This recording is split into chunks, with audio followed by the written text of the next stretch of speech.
I mean, we were looking at a chart that shows how the option-adjusted spread, or the extra yield that investors earn over benchmark rates, has stayed pretty flat for high-yield bonds. Whereas if you look at PE ratio on an inverted basis, it's blown out. And I'm just wondering, Mark, I mean, this, to me, I'm wondering, does this indicate, frankly, that there's more room to run in equities, because credit investors typically are sort of the canary in the coal mine, and they are singing sweetly and quietly, or is this something different?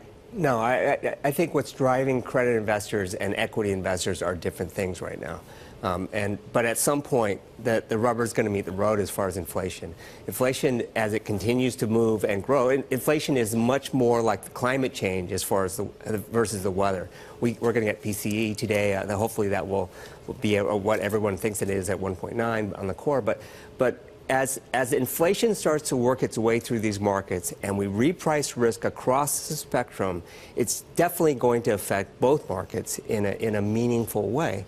And I think you just can't sit there and be complacent in anywhere in risk today. This is all about being defensive as far as that inflationary pulse through markets. It's going to affect people with a lot of floating rate debt that are riskier. How are you defensive in credit? So you go floating rate, right, which has been great and really helped. You get higher credit quality within your credit allocation.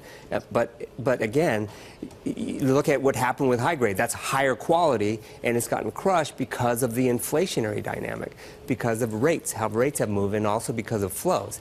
So as we get defensive, we look for markets where there's going to be decent technicals, but also not have that inflationary dynamic.